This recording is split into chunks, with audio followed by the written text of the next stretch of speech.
Friends, कैसे हो आप सब लोग। मैं आपका अपने यूट्यूब चैनल पर स्वागत करती हूँ। और आप लोग प्लीज़ बता दिया करिए कि वॉइस क्लियर रहती है या नहीं रहती है। आज हम लोग मेंस का विज़न का जो टेस्ट लगाया था, पहला टेस्ट हम लोग ने पॉलिटी का लगाया था। आज हम दूसरा टेस्ट लगाएंगे जो कि ज्योग्राफी से रिलेटेड है। और इससे हमारे ये 20 क्वेश्चन ही नहीं होते बल्कि शॉर्ट नोट्स बन जाते हैं 20 से ज़्यादा टॉपिक के, ठीक है, जो कि हमें आंसर लिखने में काफ़ी ज़्यादा मदद करेंगे। चलिए फिर स्टार्ट करते हैं। इसका क्वेश्चन नंबर 1 है, स्थानीय पौने क्या होते हैं।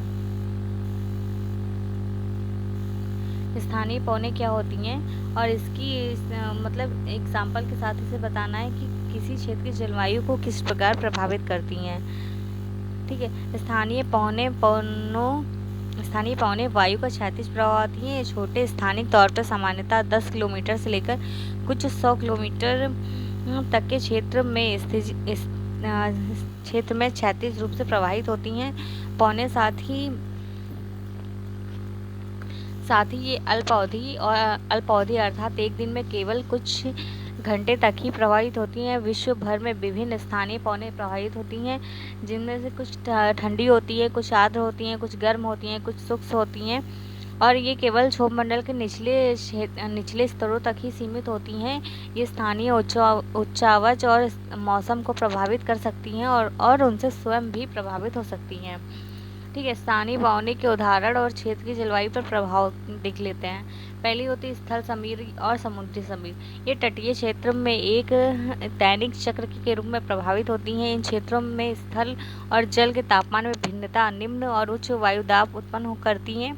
इन पवनों के कारण तटीय क्षेत्र निकटवर्ती अंतःस्थलीय क्षेत्रों की तुलना में दिन ठंडे होते हैं और रातें गर्म होती हैं। फिर आती है पर्वत समीर और घाटी समीर। गर्म धूप वाले दिन में पर्वत की ढलान घाटी की तल से अधिक गर्म होती है। परिणाम स्वरूप मंद पवन घाटी से पर्वतीय ढाल की ओर ऊपर उठने लगती है। इसे घाटी समीर के रूप में जाना जाता है। इसके बाद रात्रि में पर्वतीय ढलानों की ठंडी भारी वायु घाटी तल से नीचे की ओर अवतलित होती है। ठीक है, इसे पर्वत समीर के नाम से जाना जाता है। फिर आता है फॉन और चिनूक। ये गर्म हवा होती है और ये पर्वत के पवन अभिमुख ढाल के नीचे उतरने वाली पवनें होती हैं। ये कुछ ही मिनटों में तापमान को 14 डिग्री तक बढ़ा सकती हैं। उदाहरण के लिए फॉन अल्प्स के मध्य यूरोप तक चलती है। चिनूक का शाब्दिक अर्थ होता है हिमभक्षक, क्योंकि ये संयुक्त राज्य अमेरिका और कनाडा में रॉकीज के पूर्वी ढलानों पर जमी हुई बर्फ को पिघलाने में मदद करती हैं और घास के मैदानों को बर्फ से मुक्ति दिलाती हैं। इसलिए ये पशुपालकों की सहायता के लिए होती हैं। फिर आती है मिस्टल यह ठंडी होती है और उत्तर पश्चिमी पवन है। ये दक्षिणी फ्रांस में प्रवाहित होती है। आमतौर पर मेघ युक्त क्षेत्रों में साफ आसमान या धूप वाली जलवायु को निर्मित कर देती है। इसके द्वारा लाई गई धूप और शुष्कता का स्थानीय वनस्पति पर महत्वपूर्ण प्रभाव पड़ता है। फिर आती है हरमट्टन। यह शुष्क होती है और धूल भरी पवन होती है, जो उत्तर पूर्वी पवन के रूप में सहारा रेगिस्तान से गिनी की खाड़ी में प्रवाहित होती है। यह शुष्क रेगिस्तानी जैसी स्थिति उत्पन्न कर देती है। यह आर्द्रता इसमें कम होती है, मेघ आवरण को हटा देती है, वर्षा को बाधित करती है, कभी कभी धूल भरी आंधी या रेत के तूफान में परिणत हो जाती है और यह फसल और वनस्पति को नुकसान पहुंचाती है। फिर आता है खमसिंग सिरक्को। ये शुष्क होती हैं, गर्म होती है, रेतीली स्थानीय पवन है, जो उत्तरी अफ्रीका, अरब और प्रायद्वीप में दक्षिण दिशा में प्रवाहित होती है। इसमें आर्द्रता कम होती है और क्षेत्र के तापमान को बढ़ा देती है। फिर आती है लू। ये ग्रीष्म ऋतु में पश्चिमी भारत गंगा के मैदान में चलने वाली पवन होती है। ये तीव्र होती है, गर्म होती है और सूक्ष्म भी होती हैं। ये पवनें क्षेत्र के तापमान को बढ़ा देती हैं, जिससे कि इन हवाओं के संपर्क में आना घातक हो सकता है और खरीफ और रबी फसलों के लिए अनुपयुक्त होती हैं। उच्च शुष्कता का कारण भी बनती हैं। इस प्रकार स्थानीय पवनों का स्थानीय जलवायु पर अत्यधिक प्रभाव पड़ता है। ये संबंधित क्षेत्र में कृषि प्रथाओं और आजीविका को भी प्रभावित करती हैं। ठीक है, नेक्स्ट क्वेश्चन आता है उष्णकटिबंधीय मानसूनी जलवायु से क्या तात्पर्य है। इनका वितरण की पहचान करते हुए भारतीय उपमहाद्वीप में इसके आगमन की प्रक्रिया पर चर्चा कीजिए। हमें बताना है कि उष्णकटिबंधीय जो मानसूनी जलवायु है उसके बारे में, फिर इसका वितरण बताना है विश्व लेवल पे, और इनके आगमन के कारण इनकी आगमन की प्रक्रिया क्या होती है और इफेक्ट क्या होते हैं, और फिर निष्कर्ष देना है। ठीक है। उष्णकटिबंधीय मानसूनी जलवायु की मुख्य विशेषता होती है पवनों में मौसमी उत्क्रमण के साथ साथ तदनुसार वर्षा में परिवर्तन होता है। इनकी विशेषताएं अन्य निम्नलिखित हैं। पहला होता है ग्रीष्म ऋतु में 30 से 45 डिग्री सेल्सियस टेम्परेचर, शीत ऋतु में 15 से 30 डिग्री सेल्सियस टेम्परेचर तथा 18 डिग्री सेल्सियस से अधिक का मासिक औसतन तापमान होता है। उष्ण औसत अगर देखें वर्षा की बात की जाती है तो वार्षिक औसत वर्षा 200 से 250 सेंटीमीटर तक होती है। कुछ क्षेत्रों में यह 350 मीटर भी ज़्यादा होती है। भारी वर्षा अधिकतर ग्रीष्म ऋतु में होती है, जबकि शीत जो ऋतु होती है वो शुष्क होती है। विश्व भर में अगर उष्णकटिबंधीय मानसूनी जलवायु का वितरण देखें तो उष्णकटिबंधीय मानसूनी जलवायु भारतीय उपमहाद्वीप एवं वियतनाम के कुछ हिस्से जैसे कि बर्मा, थाईलैंड, लाओस, कंबोडिया सहित दक्षिण पूर्व एशिया और दक्षिण अमेरिका के उत्तर पूर्वी भाग तथा उत्तरी ऑस्ट्रेलिया में पाई जाती है। भारतीय संदर्भ में अगर देखें तो ग्रीष्म मानसून जून से सितंबर लगभग संपूर्ण देश में वर्षा का कारण बनता है, जबकि अन्य चरण अर्थात लौटता हुआ मानसून शीत ऋतु के दौरान भारत के दक्षिणी पूर्वी तट पर वर्षा का कारण बनता है। भारतीय मानसून का आगमन की प्रक्रिया क्या होती है। भारतीय मानसून की उत्पत्ति के साथ साथ भारतीय उपमहाद्वीप पर इसके आगमन की समय सीमा निर्धारित करने वाले कारक शामिल होते हैं। भारतीय मानसून की उत्पत्ति के कारकों में शामिल हैं स्थल और जल का विभेदित तापमान और शीतलन, भारत के भूभाग पर निम्न दाब के क्षेत्र का निर्माण करती हैं और आसपास समुद्री भाग पर तुलनात्मक रूप से हाई प्रेशर बनता है। फिर आता है ITCZ। गर्मियों में ITCZ की स्थिति का स्थानांतरण गंगा के मैदान के ऊपर होता है और यह भूमध्य रेखीय द्रोणी है जो आमतौर पर भूमध्य रेखा के लगभग 5 डिग्री नॉर्थ पर स्थित होता है। उच्च दाब वाले क्षेत्र की उपस्थिति होती है कहाँ पर, मेडागास्कर के पूरब में। फिर आता है ग्रीष्म ऋतु में तिब्बती पठार का अधिकतम तापमान, जिससे प्रबल ऊर्ध्वाधर वायु धाराएं उत्पन्न होती हैं। हिमालय के उत्तर में पश्चिमी जेट स्ट्रीम का संचलन ग्रीष्म ऋतु के दौरान भारतीय प्रायद्वीप पर उष्णकटिबंधीय पूर्वी जेट स्ट्रीम की उपस्थिति होती है। पवनों का मौसमी उत्क्रमण भूमध्य रेखा के निकट कम दाब वाले क्षेत्र अर्थात ITCZ के स्थानांतरण के कारण होता है। इसके परिणाम स्वरूप जुलाई में जब ITCZ उत्तर में स्थित होता है तो यह मानसून गर्त का निर्माण करता है और यह उत्तर तथा उत्तर पश्चिमी भारत में तापीय निम्न दाब यानी कि लो प्रेशर को प्रोत्साहित करता है। ITCZ के इस बदलाव के कारण दक्षिणी गोलार्ध की व्यापारिक पवनें 40 डिग्री और 60 डिग्री पूर्वी देशांतर के बीच भूमध्य रेखा को पार करती हैं और कोरियोलिस बल के कारण दक्षिण पश्चिम में उत्तर पूरब की ओर चलने लगती हैं। इससे दक्षिण पश्चिम मानसून उत्पन्न होता है। शीत ऋतु में ITCZ दक्षिण की ओर अग्रसर होता है। परिणाम स्वरूप पवनों का उत्तर पूर्व से दक्षिण और दक्षिण पश्चिम की ओर उत्क्रमण होता है। इस प्रकार उत्तर पूर्व मानसून उत्पन्न होता है। पवनों द्वारा अधिकांश आर्द्रता अरब सागर और बंगाल की खाड़ी जैसे जल निकायों से ग्रहण की जाती है। भूभाग पर्वतों का आकार दक्षिण में पश्चिमी घाट, उत्तर में हिमालय पवनों की दिशा को निर्देशित करते हैं। मानसून वह धुरी है जिसके चारों ओर भारत का संपूर्ण कृषि चक्र घूमता है। ऐसा इसलिए कह सकते हैं क्योंकि भारत के 60% से ज़्यादा लोग अपनी आजीविका कृषि पर निर्भर करते हैं और कृषि स्वयं मानसून पर निर्भर है। नेक्स्ट क्वेश्चन आता है ज्वालामुखी स्थलाकृति क्या है, इसके विभिन्न अंतर्वेदी आकृतियों का उदाहरण से चर्चा कीजिए। तो ज्वालामुखी स्थलाकृति या भू आकृतियाँ ज्वालामुखी गतिविधि द्वारा निर्मित भू आकृतियाँ हैं। इन्हें मैग्मा के भू प्रॉपर्टी के भीतर या भू प्रॉपर्टी के ऊपर ठंडा होने के आधार पर अंतर्वेदी या बहिर्वेदी स्थलाकृतियों में विभाजित किया जाता है। यानी कि जो मैग्मा होता है वो मैग्मा जब बाहर आता है, अगर बाहर आकर अपनी रचना करता है, मतलब कुछ चट्टानें बनाता है, तो वो उसे बहिर्वेदी कहते हैं। अगर वही चट्टान अंदर बन जाए तो इसे अंतर्वेदी कहते हैं। बहिर्वेदी शिला करती है, जब मैग्मा धरातल पर पहुंचता है और ठंडा होकर जम जाता है तो इसे बहिर्वेदी कहते हैं।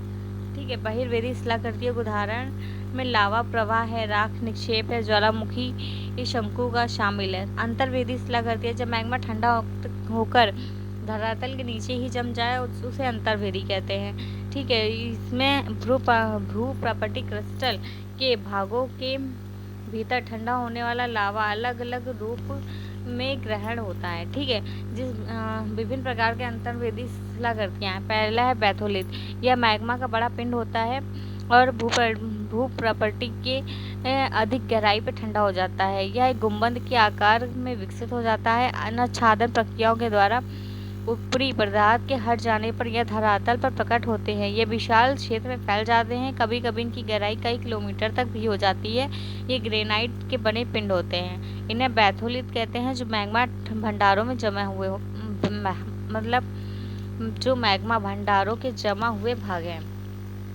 फिर आता है लैकोलिथ, ये गुंबदनुमा विशाल अंतर्वेदी चट्टानें हैं जिनका तल समतल व एक पाइप रूपी वाहक नली के रूप में नीचे से जुड़ा होता है। इनकी आकृति धरातल पर पाए जाने वाले मिश्रित ज्वालामुखी की गुंबद के समान होती है। अंतर केवल यह होता है कि लैकोलिथ गहराई में पाया जाता है और यह कर्नाटक के पठार में ग्रेनाइट चट्टानों से निर्मित ऐसे ही गुंबदनुमा पहाड़ियाँ हैं।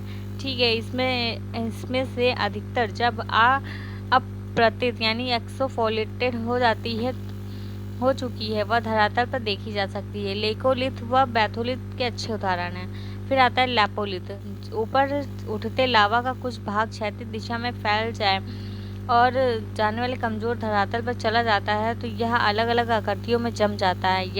यदि यह तस्तरी के आकार में जम जाए तो लैपोलिथ कहलाता है। फिर आता है फैकोलिथ, कई बार अंतर्वेदी आग्नेय चट्टानें को मोड़दार अवस्था में अपनीति के ऊपर या अभिनीति के तल में लावा का जमाव हो जाता है। ये परतनुमा लहरदार चट्टानें होती हैं के रूप में मैग्मा भंडारों से जुड़ी होती हैं, क्रमशः बैथोलिथ में विकसित होते हैं और यह फैकोलिथ कहलाते हैं। ठीक है, फिर आता है शिल, जब अंतर्वेदी आग्नेय चट्टानों का क्षैतिज तल में एक चादर के रूप में ठंडा होना शिल या शीट कहलाता है। जमाव की मोटाई के आधार पर दो भाग में बांटा जाता है। कम मोटाई को शीट कहते हैं, घनी मोटाई को जमाव कहते हैं, सिल कहते हैं। ठीक है, फिर आता है डाइव, कि जब लावा का प्रवाह दरारों में धरातल के लगभग समकोण पर होता है। अगर यह इसी अवस्था में ठंडा हो जाए और दीवार की भांति संरचना का निर्माण कर ले तो यह संरचना डाइक कहलाती है। ठीक है, निष्कर्ष, अंतर्वेदी आग्नेय चट्टानें पश्चिम महाराष्ट्र क्षेत्र में बहुतायत में मिलती हैं, यानी कि बहुत ज़्यादा मिलती हैं। ज्वालामुखी उद्गार से बने दक्कन ट्रेप के विकास में इनका प्रमुख भूमिका रही है। फिर आता है अधात्विक खनिज क्या होते हैं, भारत में इनके उपयोग और वितरण पर प्रकाश डालिए। अधात्विक खनिज ऐसे खनिज होते हैं जिनमें कोई धातु नहीं होती है। इन्हें ईंधन खनिज जैसे कोयला, पेट्रोलियम, प्राकृतिक गैस, गैर ईंधन खनिज जैसे अभ्रक, चूना पत्थर, पोटास, ग्रेनाइट, बलुआ पत्थर, संगमरमर आदि में वर्गीकृत किया जाता है। खनिजों का यूज और वितरण, पहला है कोयला। कोयला का यूज ताप विद्युत उत्पादन और लौह अयस्क के प्रगलन के लिए किया जाता है। वितरण इनका कहाँ है, तो सबसे ज़्यादा गोंडवाना क्षेत्र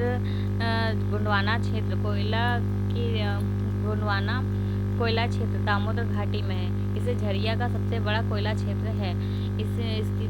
फिर है इसमें रानीगंज का स्थान आता है। कोयले के सबसे समृद्ध अन्य नदी घाटी जैसे गोदावरी, महानदी, सोन नदी है। टर्शियरी कोयला की बात की जाए तो असम, अरुणाचल प्रदेश, नागालैंड, मेघालय आदि में पाया जाता है। इसके अतिरिक्त अगर भूरा कोयला या लिग्नाइट कोयला की बात करें तो तमिलनाडु के तटीय भागों में, पंडुचेरी, गुजरात, जम्मू कश्मीर में भी पाया जाता है। पेट्रोलियम, यह मोटर वाहन, रेलवे, वायुयान अंतर्दहन ईंधन के लिए ऊर्जा का अनिवार्य स्रोत है। यह अनेक सह उत्पाद जैसे पेट्रो रसायन उद्योग जैसे कि उर्वरक, कृत्रिम रबर, कृत्रिम रेशे, दवाई, वैसलीन, स्नेक, मोम, साबुन, सौंदर्य आदि में यूज होता है। वितरण की बात की जाए तो टर्शरी युग के औषधि शैलों में पाया जाता है। असम में डिगबोई, नहरकटिया, मोरान महत्वपूर्ण तेल उत्पादक क्षेत्र हैं। गुजरात में अगर की बात की जाए तो अंकलेश्वर, कलोल, मेहसाणा, नावा गांव, कोसांबा, लूनेज तेल एवं प्राकृतिक गैस पूर्वी तट पर कृष्णा नदी, कृष्णा गोदावरी तथा कावेरी के बेसिनों में अन्वेषणात्मक रूपों में पाए जाते हैं। फिर आता है नेचुरल गैस।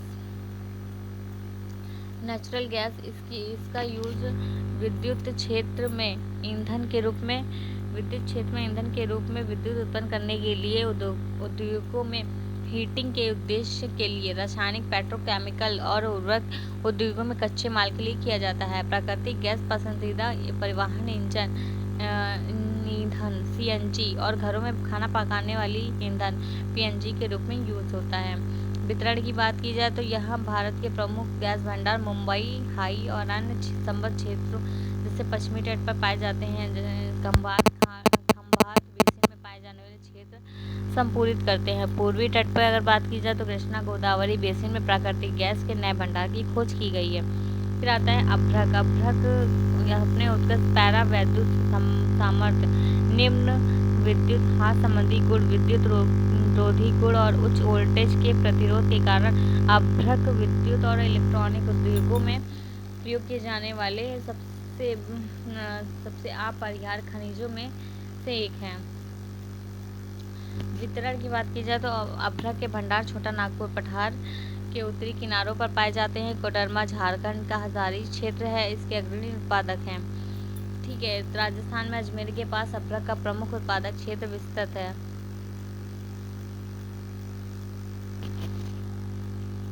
आंध्र प्रदेश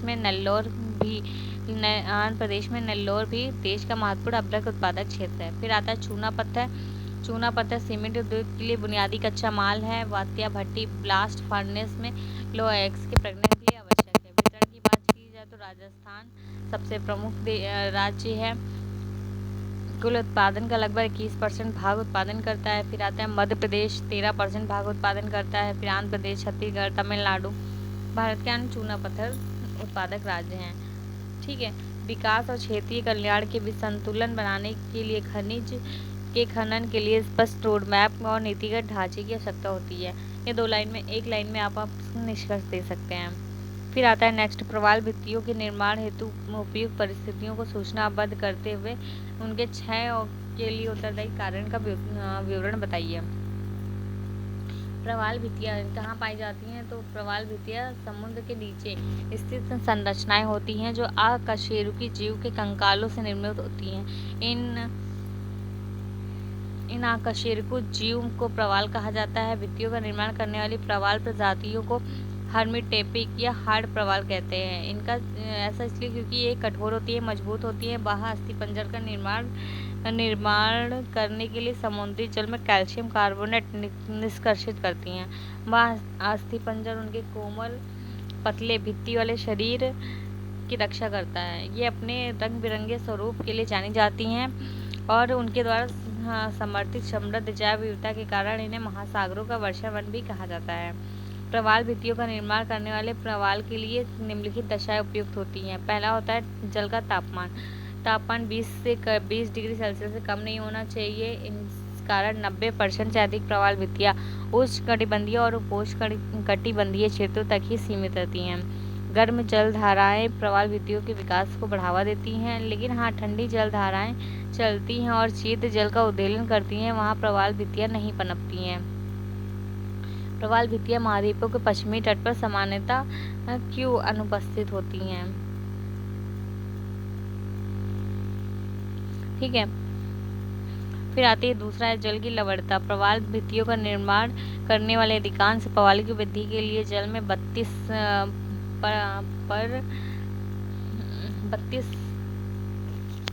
से लेके 42 तक की लवणता की आवश्यकता होती है। जल की गहराई की बात की जाए तो गहराई 180 फीट से अधिक नहीं होनी चाहिए, क्योंकि इस बिंदु से नीचे जल का प्रकाश संश्लेषण के लिए सूर्य के प्रकाश की उपलब्धता कम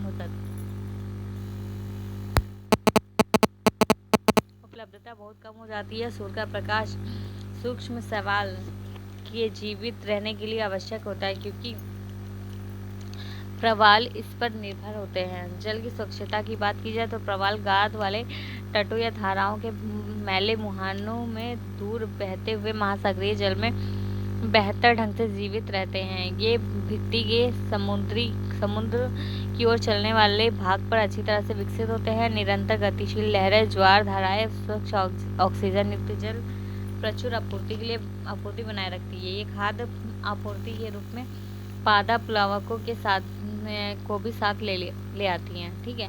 प्रवाल भित्तियों के क्षय के लिए उत्तरदायी प्रमुख कारण, पहला तो भौतिक क्षय, तटीय विकास, तलकर्षण, उत्खनन, मछली पकड़ने की विकासकारी प्रथाएं, उपकरण, नाव के लंगर, राउंडिंग, मनोरंजन के लिए प्रवालों का दुरुपयोग करना, जैसे उन्हें छूना, हटाना, व्यापार करना, कोरल हार्वेस्टिंग से भी प्रवाल भित्तियों का विनाश होता है। दूसरा है प्रवाल विरंजन।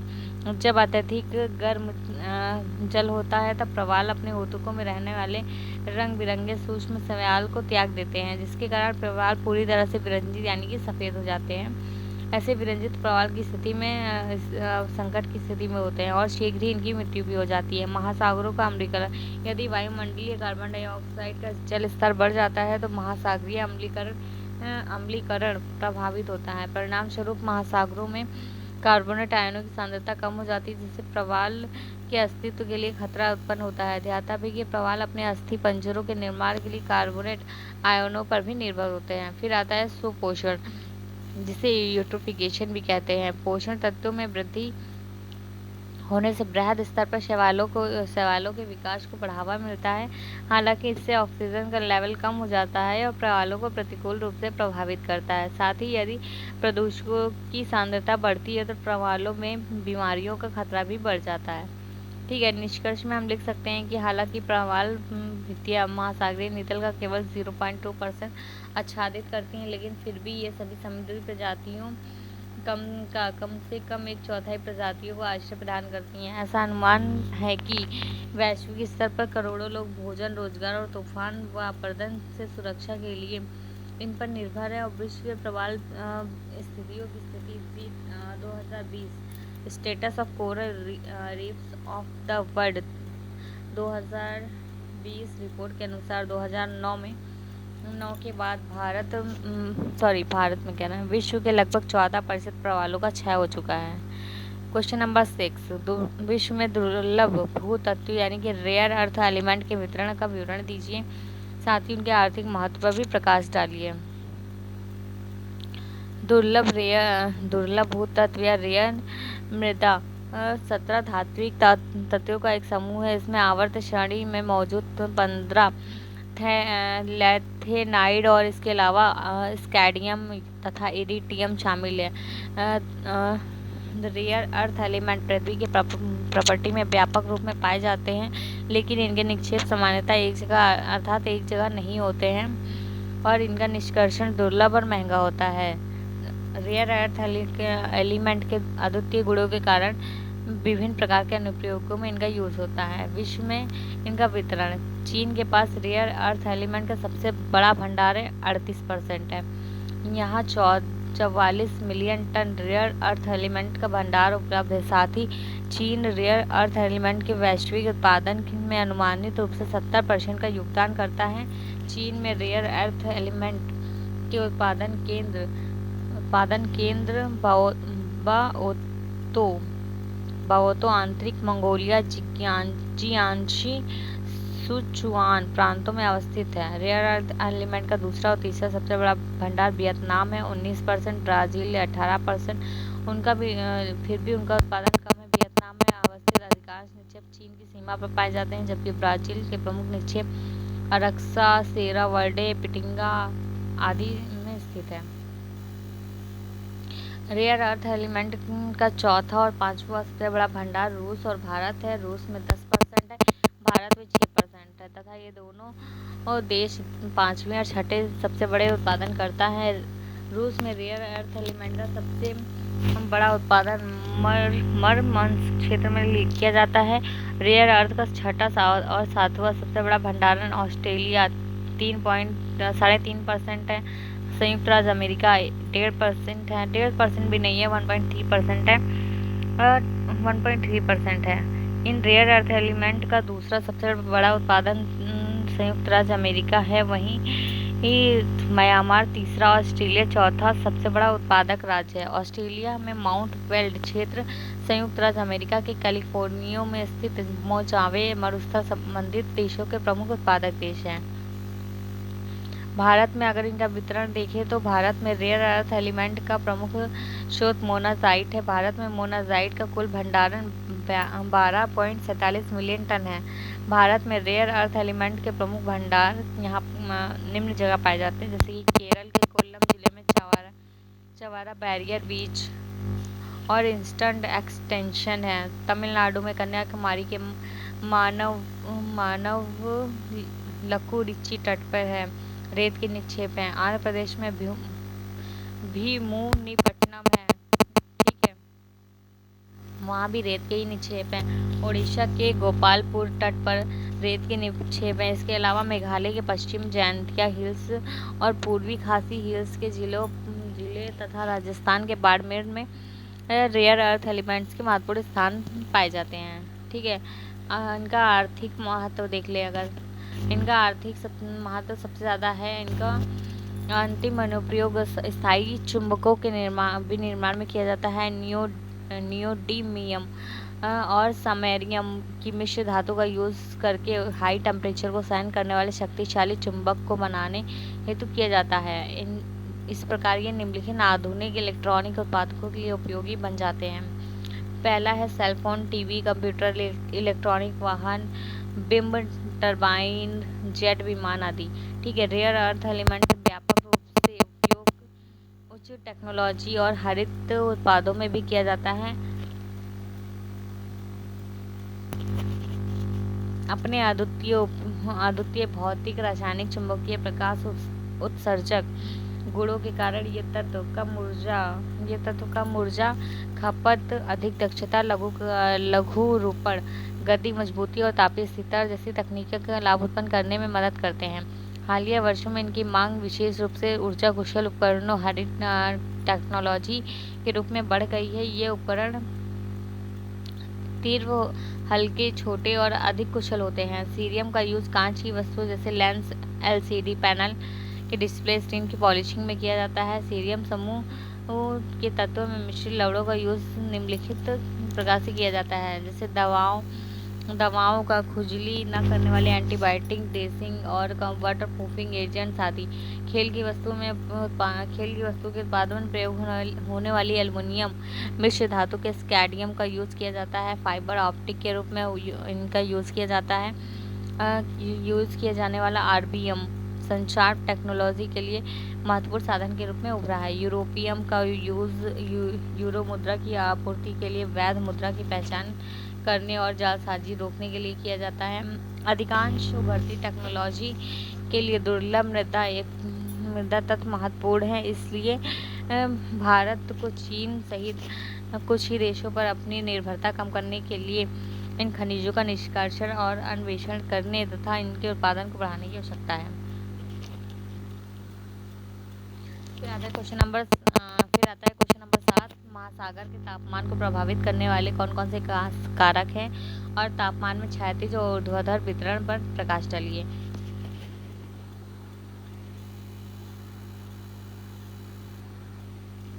महासागर सतह का जल निम्न अक्षांश वाले क्षेत्रों में सर्वाधिक गर्म होता है। ध्रुवों पर यह ठंडा होता है। समान अक्षांश में महासागरीय वेष्णु के पूर्वी भाग का जल पश्चिमी भाग के जल की तुलना में अधिक ठंडा होता है। ये महासागर में अधिकांश जल अधिक गहरा और ठंडा होता है, लेकिन महासागरों की सतह का जल काफी गर्म होता है, इसलिए संपूर्ण महासागर का औसत टेम्परेचर 4 डिग्री सेल्सियस होता है। महासागर के तापमान वितरण को प्रभावित करने वाले कारक, पहला तो है अक्षांश। ध्रुवों की ओर प्रवेशी सौर विकिरण की मात्रा घटने के कारण महासागर की सतही जल का तापमान विषुवत वृत्त से ध्रुवों की ओर घटता है।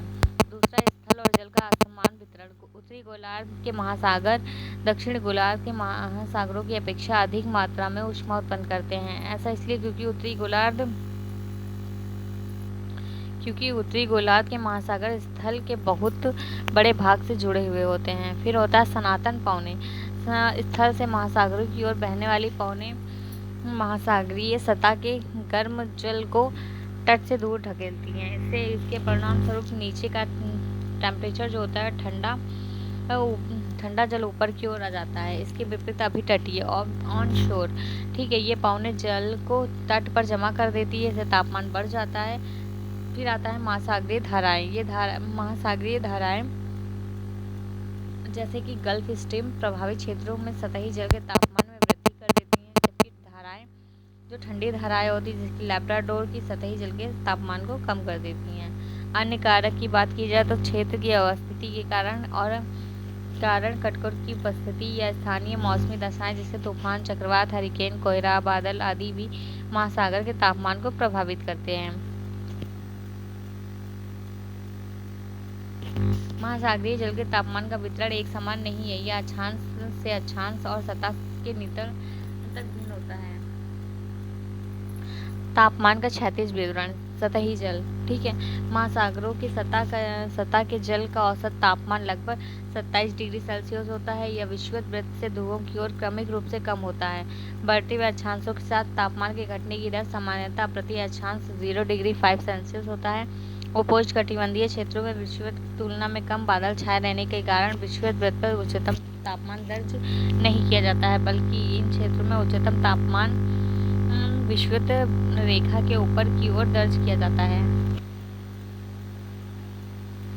दक्षिणी गोलार्ध 16 डिग्री सेल्सियस की तुलना में उत्तरी गोलार्ध के महासागरों में अपेक्षाकृत अधिक तापमान लगभग 19 डिग्री सेल्सियस दर्ज किया जाता है। यह भिन्नता स्थल और जल के असमान वितरण के कारण होता है। तापमान का ऊर्ध्वाधर वितरण सतह के जल से नितल तक। ध्रुवीय क्षेत्रों में ठंडे जल की केवल एक परत की पहचान की जाती है। यह परत सतह से नितल तक विस्तृत होती है। अन्य क्षेत्रों में महासागरीय जल के तापमान गहराई के पार्श्व क्षेत्र को 3 परतों वाले दृष्टिकोण से समझा जा सकता है। पहली लेयर गर्म महासागरीय जल की सबसे ऊपरी परत होती है। यह 500 मीटर तक होती है और इसका जो टेम्परेचर होता है 20 से 25 के मध्य होता है। उष्णकटिबंधीय क्षेत्रों में यह परत पूरे वर्ष मिलती है, जबकि मध्य अक्षांशों में यह केवल ग्रीष्म ऋतु में विकसित होती है। जो सेकंड लेयर होती है, ऊपरी और निचले महासागरीय जल के आयतन को एक संक्रमणीय क्षेत्र द्वारा पृथक किया जाता है। यह संक्रमणीय क्षेत्र को ताप प्रवणता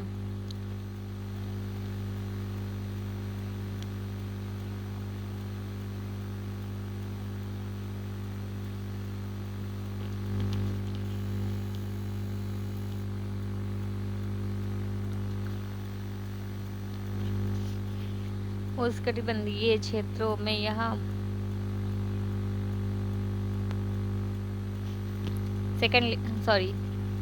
सेकंड लेयर ऊपरी और निचले महासागरीय जल के आयतन को संक्रमणीय क्षेत्र द्वारा पृथक किया जाता है। इस संक्रमणीय क्षेत्र को ताप प्रवणता कहा जाता है। यह 300 मीटर से 1000 मीटर की गहराई के बीच विस्तृत होती है। इसमें जैसे जैसे गहराई बढ़ती है वैसे वैसे तापमान में गिरावट आती है। थर्ड लेयर जो होता है, निचला स्तर 1000 मीटर से अधिक गहराई से महासागरीय नितल तक विस्तृत होता है। यह परत बहुत ठंडी होती है और सघन महासागरीय जल राशि का वर्णन करती है। निष्कर्ष, समस्त महासागरीय जल का लगभग 90% भाग गंभीर महासागर में होता है, यानी कि डीपर ओशियन। ये सतह की परतों से ज़्यादा मिश्रित नहीं होते हैं। हालांकि वैश्विक महासागरीय धारा थर्मोहैलाइन परिसंचरण नामक एक पैटर्न के संचालन के माध्यम से सैकड़ों वर्षों में धीरे धीरे मिश्रण करते हैं। क्वेश्चन नंबर 1, तापमान व्युत्क्रमण क्या है? ये विभिन्न प्रकारों का उल्लेख करते हुए इसके निहितार्थों पर चर्चा कीजिए। तापमान व्युत्क्रमण क्षोभ मंडल में तापमान के सामान्य व्यवहार का व्युत्क्रमण है। इस दशा में सतह पर ठंडी वायु की परत के ऊपर गर्म वायु की परत स्थित होती है। सामान्य दशाओं में ऊंचाई के साथ तापमान घटता है और लेकिन तापमान व्युत्क्रमण की दशा यह परिस्थिति विपरीत हो जाती है। इस परिस्थिति में ऊंचाई के साथ तापमान की कमी होने के बजाय वृद्धि होने लगती है। तापमान व्युत्क्रमण के लिए आदर्श दशाएं होती हैं शांत और स्थिर वायु के साथ साथ मेघ विहीन आसमान, लंबी रातें, लेकिन निचले स्तरों पर वायु का कोई ऊर्ध्वाधर मिश्रण ना हो। धरातलीय स्तर से सतह से लेकर अत्यधिक ऊंचाई तक कई दशाओं में तापमान व्युत्क्रमण होता है। इस प्रकार कई प्रकार के तापमान व्युत्क्रमण होते हैं, जैसे कि वाताग्रीय अथवा चक्रवाती तापमान व्युत्क्रमण। जब गर्म और शीत वाताग मिलते हैं और तब उष्ण वाताग ऊपर की ओर उठता है और शीत भारी होने के कारण नीचे की ओर बैठ जाता है। इससे वाताग्रीय व्युत्क्रमण का निर्माण होता है। इस तरह के व्युत्क्रमण में ढाल प्रवणता अधिक होती है, जबकि अन्य व्युत्क्रमण लगभग क्षैतिज होते हैं। घाटी तापमान व्युत्क्रमण। ऊंचे पर्वत या गहरी घाटियों में प्रायः वायु की निचली परतों का तापमान ढाल वाली समूह की समांतर ऊंचाई के साथ घटने के बजाय बढ़ जाता है। धरातलीय ऊष्मा वापस अंतरिक्ष में तेजी से विकिरित हो जाती है और धरातल ऊपरी परतों की तुलना में तीव्र गति से ठंडी हो जाती है, जिसके परिणाम स्वरूप निचली ठंडी परतें संघनित होकर भारी हो जाती हैं और ढलान की सतह नीचे की ओर ढकेल दी जाती है। जहाँ ठंडी परत निम्न तापमान के क्षेत्र में के रूप में बैठ जाती है, वहीं इसकी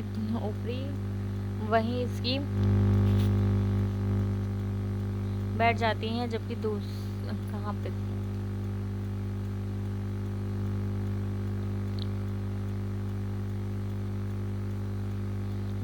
इसकी ऊपरी परत अपेक्षाकृत गर्म होती है। फिर आता है भूपृष्ठीय व्युत्क्रमण।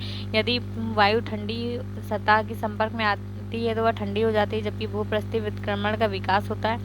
यह परिघटना तब तक चलती है जब तक वायु अपने ऊपर के वायुमंडल की तुलना में अधिक ठंडी न हो जाए। व्युत्क्रमण अधिकतर मेघ विहीन रात्रि के दौरान होता है, जबकि विकिरण द्वारा धरातल तेजी से ठंडा हो जाता है, और यदि धरातल वायु का तापमान उच्चांक बिंदु से नीचे चला जाता है तो यह कोहरे की स्थिति बनने लगती है। यह व्युत्क्रमण उच्च अक्षांशों के लिए एक आम परिघटना है तथा निचले एवं मध्य अक्षांशों में यह परिघटना ठंडी रातों के दौरान घटित होती है और दिन के समय समाप्त हो जाती है। अवतलन व्युत्क्रमण। जब पवन की एक विस्तृत परत नीचे और रोहित होती है तब अवतलन व्युत्क्रमण विकसित होता है। वायुमंडलीय दाब में परिणामी वृद्धि से परत संकुचित और गर्म हो जाती है, जिससे तापमान की ह्रास दर यानी कि लैप्स रेट कम हो जाती है, और यदि वायु राशि पर्याप्त रूप से कम हो जाती है तो कम ऊंचाई की तुलना में अधिक ऊंचाई पर वायु गर्म हो जाती है, जिससे तापमान व्युत्क्रमण होता है। पृथ्वी पर तापमान व्युत्क्रमण के निहितार्थ बादल बनने, वर्षण और दृश्यता के निर्धारण में महत्वपूर्ण भूमिका निभाती है। तड़ित झंझा टर्नेडो भी तापमान व्युत्क्रमण से संबंधित है, क्योंकि व्युत्क्रमण के साथ बाद निर्मुक्त होने वाली तीव्र ऊर्जा के कारण किसी क्षेत्र का सामान्य संवहन प्रतिरूप अवरुद्ध हो जाता है। तापमान के व्युत्क्रमण के कारण वायु प्रदूषण जैसे धूल के कण और धुआं सतह पर नहीं फैलते हैं। धूल और धुआं के कण संचित होने के कारण तापमान व्युत्क्रमण की स्थिति दृश्यता कम हो जाती है। चूंकि व्युत्क्रमण के साथ के आधार पर पास की वायु ठंडी होती है, इसलिए यहाँ अधिकतम समय कोहरा बना रहता है। तापमान व्युत्क्रमण भी वायुमंडलीय स्थिरता को जन्म देता है, जिसके कारण वायु का अधोमुखी या ऊर्ध्व संचलन स्थगित हो जाता है। तापमान व्युत्क्रमण के कारण घाटी तल पर वायु का तापमान हिमांक बिंदु से नीचे पहुंच जाता है, जबकि अधिक ऊंचाई पर वायु अपेक्षाकृत गर्म होती है और परिणामस्वरूप निचली ढालों के वृक्ष पाले तुषार की चपेट में आ जाते हैं, जबकि ऊंचाई वाले वृक्ष इससे मुक्त होते हैं।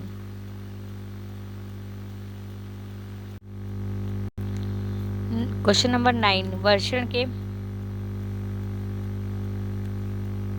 वर्षण के लिए अनिवार्य परिस्थितियों पर प्रकाश डालते हुए इसके विभिन्न रूपों और प्रकारों का उल्लेख कीजिए। वर्षण वायुमंडलीय जलवाष्प के संघनन का वह उत्पाद है जो गुरुत्वीय आकर्षण के कारण बादलों से पृथ्वी पर गिरता है, और वर्षण के निर्माण के लिए आवश्यक परिस्थितियां शामिल होती हैं। पहला है पर्याप्त जल में पर्याप्त मात्रा में वाष्पीकरण होना, ताकि वायु राशि जलवाष्प से संतृप्त हो सके। दूसरा है संघनन में सहायता के लिए पर्याप्त नाभिक उपस्थित होने चाहिए। जलवाष्प के संघनन के लिए मौसम की स्थिति अच्छी होनी चाहिए। संघनन के उत्पादों को वर्षण के किसी भी रूप में पृथ्वी पर गिरना चाहिए। वर्षण कई प्रकार से हो सकता है और इसके परिणाम जो है परिस्थितियों के अलग अलग हो सकते हैं, जैसे वर्षा बूंदों या बूंदों की सतह पर गिरने के कारण होती है। बूंदें आकार में बड़ी होती हैं, एक ऐसे आकार तक पहुंच जाती हैं जो कर्षण यानी कि ड्रैग के माध्यम से हवा में टिके रहने के लिए बहुत भारी हो सकती हैं। दूसरा है हिमपात। हिमपात तब होता है जब छोटे छोटे जमे हुए स्नो फ्लैक्स सतह पर गिरते हैं। स्नो फ्लैक्स के निर्माण और सतह पर पहुंचने के लिए बादल और वायुमंडल का तापमान हिमांक से नीचे होना चाहिए। फिर होता है सहिम वृष्टि यानी स्लीट।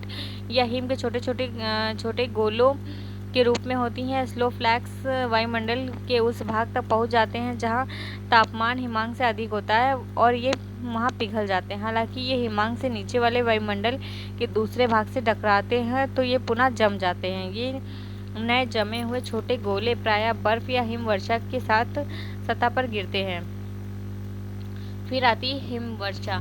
यह वायुमंडल के एक जमे हुए भाग के पिघलने के कारण तरल बूंदों के रूप में होती है। यह भाग हिमांक से ऊपर होता है और लेकिन हिमांक के नीचे के वायुमंडल का भाग वर्षा की बूंदों के कारण हिमीकरण के लिए बहुत पतला होता है। ये बूंदें तरल रूप में गिरती हैं और हिमीकरण सतह के नीचे संपर्क में आकर जम जाती हैं। फिर आता है ओलावृष्टि।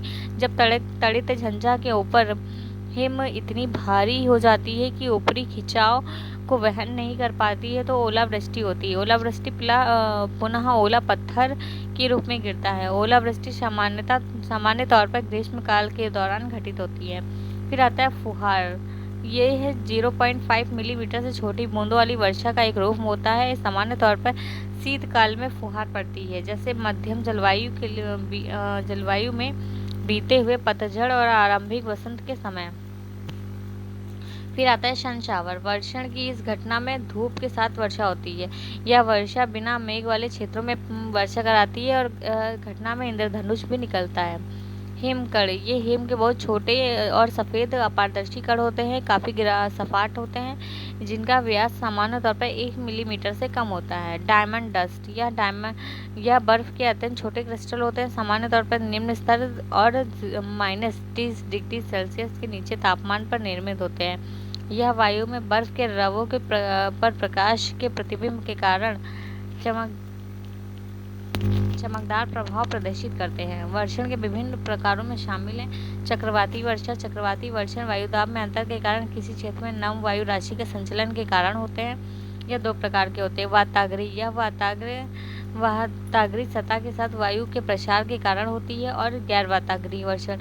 ये इसमें ठंडी नम वायु राशि होती है, सीमा होती है, विस्थापित होती है, इसके परिणाम स्वरूप वर्षा होती है। संवहनी वर्षा। धरातलीय क्षेत्र के ऊपर की वायु जब किसी कारणवश गर्म हो जाती है तो इस गर्म वायु का अधिकांश भाग ऊपर की ओर उठता है, फिर वायु ठंडी हो जाती है और वर्षा होती है। संवहन वर्षण की प्रकृति बौछारी होती है। इस प्रकार वर्षण अलग अलग तीव्रता के साथ होता है। फिर आता है पर्वतीय वर्षण। जब गतिशील वायु राशि या पर्वतों जैसे अवरोधों से टकराती हैं तो ऊपर उठती हैं और संघनन और वर्षण कराती है। वह वर्षण पवनामुखी ढाल की तरफ अधिक होता है। ठीक है। Question number 10। भूकंपीय तरंगों के संचरण का एक संक्षिप्त परिचय दीजिए। ये तरंगें पृथ्वी के आंतरिक भाग के अध्ययन में किस प्रकार सहायता करती हैं? भूकंपीय तरंग एक यांत्रिक विक्षोभ या ऊर्जा समूह है जो पृथ्वी के एक बिंदु से दूसरे बिंदु तक संचरण करती हैं। भूकंपीय तरंगें मूलतः 2 प्रकार की होती है। पहला भूगर्भिक तरंगें और धरातलीय तरंगें। भूकंपीय तरंगें विभिन्न तरीकों से संचरण करती हैं और जैसा कि नीचे वर्णित किया गया है। भूकंपीय तरंगें उद्गम केंद्र यानी कि फोकस पर ऊर्जा मुक्त होने के कारण उत्पन्न होती हैं और पृथ्वी के अंदरूनी भाग से होकर सभी दिशाओं में आगे बढ़ती हैं। ये विभिन्न प्रकार की होती है। पहला है पी तरंगे। ये तरंगे संचरण की दिशा में पदार्थ पर दबाव डालती हैं और इस दबाव के कारण पदार्थ के घनत्व में भिन्नता आती है। फिर आती हैं एस तरंगे। एस तरंगे ऊर्ध्वाधर तल में तरंगों की दिशा में समकोण पर कंपन करती हैं। ये जिस पदार्थ से संचरण करती है उसमें गर्त या उभार बनाती है। फिर आता है धरातलीय तरंगे। भूगर्भिक तरंगों एवं धरातलीय शैलों के मध्य अन्योन्याय क्रिया के कारण नई तरंगे उत्पन्न होती हैं, जिन्हें धरातलीय तरंगे कहते हैं। ये तरंगे धरातल के साथ साथ चलती हैं और तरंगों का वेग अलग अलग घनत्व वाले पदार्थों से गुजरने पर परिवर्तित हो जाता है। अधिक घनत्व वाले पदार्थों में तरंगों का वेग अधिक होता है। पदार्थों के घनत्व में विभिन्नताएं होने के कारण परावर्तन एवं आवर्तन होता है, जिससे इन तरंगों की दिशा बदलती है। यह निम्न प्रकार की हो सकती हैं। पहली है लव तरंगे। ये लव तरंगे एस तरंगों की समान गति करती हैं। इसमें ऊर्ध्वाधर विस्थापन का अभाव होता है। ये धरातल को क्षैतिज तल में एक तरफ से दूसरी तरफ गतिमान करती हैं, लेकिन इसके प्रसार की दिशा समकोण होती है। फिर आते हैं रैले तरंगे। रैले तरंगे इन्हें धरातलीय रोल के रूप में जाना जाता है। तरंगे धरातल के माध्यम से लहरों के रूप में प्रसार करती है। लहरें समुद्री लहरों के समान होती हैं। भूकंपीय तरंगों का प्रसार वेग के माध्यम से घनत्व और लोच के साथ साथ उनके प्रकार पर भी निर्भर करता है। अभिलेखित किए गए डेटा या भूकंप अभिलेख का उपयोग पृथ्वी के आंतरिक भाग का अध्ययन करने और पृथ्वी की आंतरिक संरचना मॉडल के बनाने के लिए किया जाता है। पी और एस तरंगे।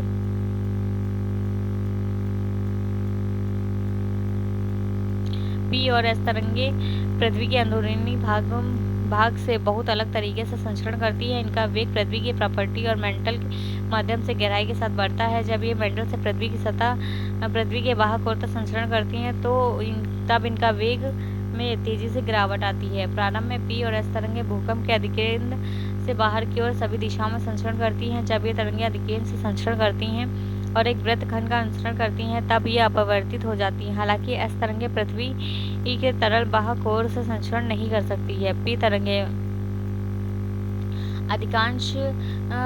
तरंगों का अधिकांश भूकंप लेखी यंत्र में दर्ज किया जाता है, क्योंकि इसमें ठोस तरल दोनों पदार्थों के संचरण करने की क्षमता होती है। हालांकि अपवर्तन के कारण ये तरंगे 100 से 150 डिग्री के बीच के क्षेत्र से परे मुड़ जाती हैं। चूंकि एस तरंगे केवल तरल पदार्थ में संचरण नहीं कर सकती हैं, इसलिए भूकंपीय छाया क्षेत्र का निर्माण होता है। इससे ये सिद्ध होता है कि पृथ्वी का आंतरिक भाग तरल से निर्मित है। इसके अलावा उन कोणों का पता चलता है जिसमें पी और एस तरंगे नहीं पाई जाती हैं। पृथ्वी के तरल कोर की त्रिज्या की गणना की जा सकती है। Thank you so much. आज हमने 10 क्वेश्चन कंप्लीट कर लिए हैं। ये विजन का टेस्ट 2 था ज्योग्राफी का। और अगर आपको इसमें कुछ प्रॉब्लम हो या कुछ पूछना हो तो आप कमेंट करके पूछ सकते हैं। अगर आपको अच्छा लगा हो तो हमारे चैनल को लाइक एंड सब्सक्राइब ज़रूर करिएगा। Thank you.